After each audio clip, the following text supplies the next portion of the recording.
नमस्कार, मैं जितेंद्र चतुर्वेदी।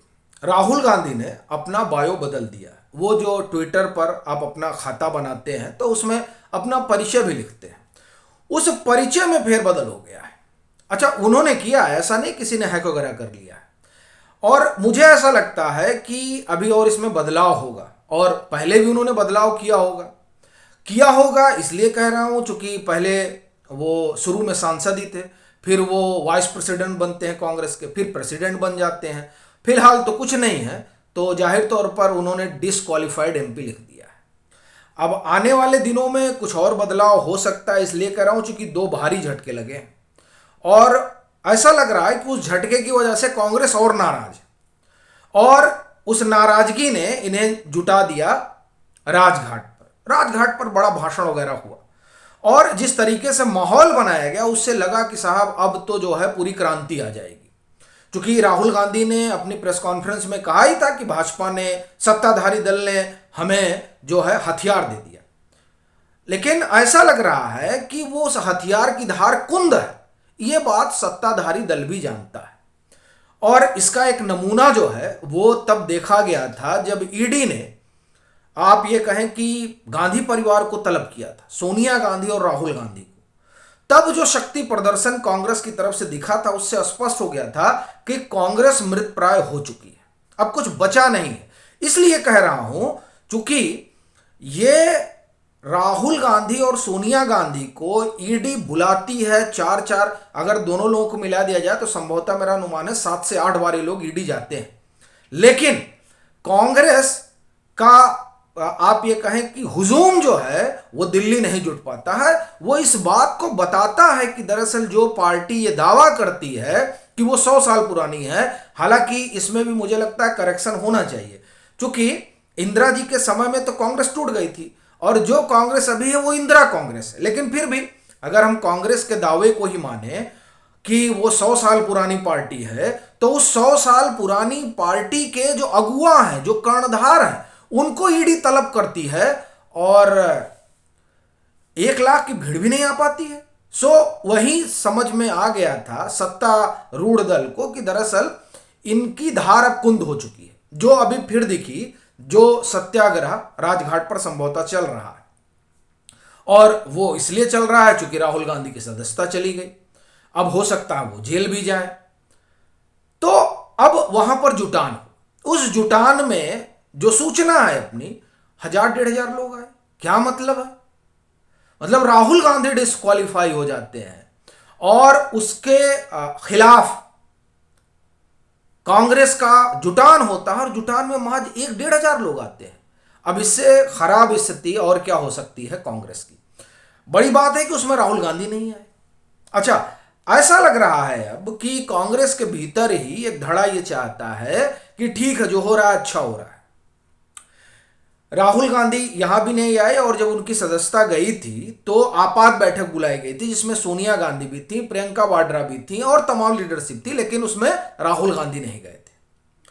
वहां एक बड़ा आमूलचूल परिवर्तन वाला प्रस्ताव दिया गया कि सब लोग इस्तीफा दे दें, चूंकि इस तरह की घटना एक बार और हो चुकी है, संभवतः जब इंदिरा जी का अयोग्यता वाला मसला हुआ था। तो यह हुआ कि साहब हम भी कुछ तूफानी काम करें। लेकिन सवाल यह है कि तब तो इंदिरा गांधी के नाम पर कांग्रेस जीत करा जाया करती थी। अभी जो सांसद आए हैं वो राहुल गांधी के नाम पर तो आए नहीं है, वो उन लोगों का तो अपना जो है निजी जो आधार रहा उस पर आए हैं, तो वो काहे की छोड़ के चले जाए। तो इसे लेकर दो राय है वहां पर, और ये जो कोटरी वाली राय है उसमें तो यह है कि दे दिया जाए। दूसरा, आप लीगल पॉइंट को लेकर देखिए तो वहां भी बड़ा जो है उपापोह की स्थिति में है कि कहां जाया जाए, सेशन कोर्ट में जाएं, हाई कोर्ट में जाएं, सुप्रीम कोर्ट में जाएं। अच्छा, फिर ये भी है कि आप पहले ही सुप्रीम कोर्ट पहुंच गए तो ऐसा ना हो कि वहां से खारिज कर दे और लौटा दे जाइए। मनीष सिसोदिया वाले मामले में हुआ ही है। तो एक ये भी स्थिति परिस्थिति वहां बनी हुई है। लेकिन इन सबके बीच जो बड़ी बात है वो ये कि बंगला भी खाली करना पड़ेगा, और अब बंगला खाली करना पड़ेगा तो आप समझ ही रहे हैं किस तरीके की स्थिति पैदा होगी और बनी हुई है। क्योंकि लुटियन में बंगला तो आप ये समझिए एक तरीके से कि ये मान के चल रहे थे कि ऐसा हो नहीं सकता है। और जिस तरह से राहुल गांधी कल पानी पी पी कर प्रेस कॉन्फ्रेंस को संबोधित कर रहे थे और जिस तरीके से प्रियंका वाड्रा नाराज थी, वो दरअसल जो भाषण है उनका राजघाट का, वो दिखा रहा है कि किस तरीके की नाराजगी और खीज मेरे भाई, मतलब ठीक बात है।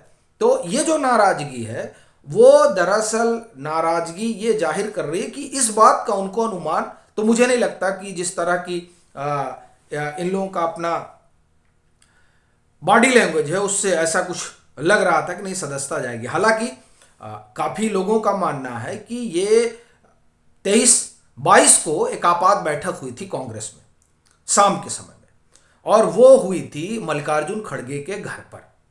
तमाम सांसदों को बुलाया गया था और कहा जा रहा है कि दरअसल इसकी सूचना उन लोगों को थी कि ऐसा हो सकता है, इसलिए वो लोग आगे की रणनीति बना रहे थे। लेकिन अब उस आगे की रणनीति जो भी उस दिन बनाई गई और जिस पर ये लोग आगे चल रहे हैं, ये जो सत्याग्रह वाला मसला है, क्या वाकई में इससे कुछ हासिल होता दिखाई दे रहा है?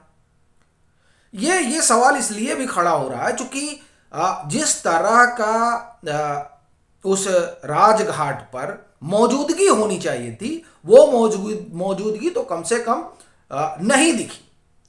हालांकि बाद में फिर ये भी हुआ कि नहीं अभी तो कार्यक्रम चलेगा, लोग आएंगे। अब लोग आएंगे तो लोग आने का मतलब तो कम से कम बड़ी घटना है तो कई हजार लोग आ जाने चाहिए थे, नहीं आए। क्यों नहीं आए, ये अपने आप में एक सवाल है और जो ये बताता है कि दरअसल कितना इकबाल है किस पार्टी का। खैर, तो एक तो अब बंगला भी जाएगा, और बंगला जाएगा तो अब आपका बंगला जाएगा तो अब चक्कर ये कि आपके फेरे में कौन ही अपनी सांसदी छोड़ दे। दूसरा, अप्रैल में चर्चा है कि अप्रैल में चुनाव भी हो जाएगा वायनाड सीट का।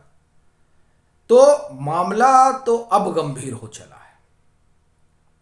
लोग भी नहीं आ रहे हैं, बंगला भी जा रहा है, चुनाव भी हो जाएगा। कांग्रेस तय नहीं कर पा रही है कि जाए कहां। अभी मुझे लग रहा है सुबह के टाइम में संभवतः कांग्रेस के प्रवक्ता सुरेंद्र राजपूत, उन्होंने कहा कि साहब जो है उनसे पूछा, पत्रकारों ने, वो डिबेट में थे, तो उनसे पूछा गया कि साहब अभी तक आप लोगों ने अपील भी नहीं की। अच्छा, ये भाजपा भी सवाल बार बार उठा रही है। उन्होंने कहा वो गुजराती में है, वो जो ट्रांसलेट होगा, फिर तमाम चीजें, वो मतलब एक प्रोसीजर बता रहे हैं। लेकिन जो चर्चा है वो ये भी है कि दरअसल वो प्रोसीजर वगैरह जो भी हो, लेकिन कांग्रेस के भीतर ही इस बात की उपापोह है। देखिए, अगर आप अपील करने के लिए जाते हैं तो अब आपने इसे एक शहादत का मोड़ दे दिया है। वो कहा जाता है कि नाखून कटा के शहीदी का दर्जा पाना। तो अब इस पर पॉलिटिक्स होगी। अब उस पॉलिटिक्स में अगर आपको लगता है कि आपने साहब कुछ गलत नहीं कहा तो ठीक है, और अन्यथा जब आप अपील करते हैं, अब अपील करने में इतना विलंब क्यों हो रहा है, ये सवाल बार बार उठ रहा है कि इस पर कितने दिन तक सियासत करना चाहती है और क्या इस सियासत से या इसके जरिए कांग्रेस कुछ हासिल कर पाएगी। जब ये सवाल उठता है तो दरअसल वही दो सत्याग्रह तुरंत ख्याल में आ जाता है। एक सत्याग्रह जो ईडी की जब पूछताछ किया गया था, के लिए बुलाया गया था गांधी परिवार को, तब जो माहौल दिखा और अभी जो राजघाट पे जुटान है, इन दो चीजों से एक बात तो स्पष्ट है कि इसका कितना राजनीतिक लाभ कांग्रेस उठा पाएगी वो दिखाई दे रहा है। तो स्वाभाविक है, इसलिए भी कुछ तय नहीं हो पा रहा है कि क्या किया जाए। अब वो तय करने में जितना कांग्रेस विलंब लगाए, लेकिन इस बीच ये जो बंगला खाली करना और चुनाव हो जाना, ये दोनों आप ये समझिए कि ये साफ संकेत दे रहा है कि सत्ताधारी दल या अगर हम ये कहें कि कांग्रेस जो आरोप लगा रही है उसकी आरोपों को माने तो सत्ताधारी दल ये मानता है कि अब आपके पास कुछ बचा नहीं, आपकी जमीन है नहीं। अन्यथा जमीन होती तो ईडी के समय में ही आपकी ताकत दिखाई देती, लेकिन ताकत दिख ही नहीं रही है। तो जाहिर तौर पर आप अपना आधार खो चुके हैं। तो जब आधार खो चुके हैं तो इस तरह के जलसों का कोई मायने तो रह नहीं जाता। अभी के लिए फिलहाल इतना ही। अगर आप मतांतर से नहीं जुड़े हैं तो जुड़िए, वीडियो को लाइक कीजिए, शेयर कीजिए और अपने सुझाव जरूर साझा कीजिए।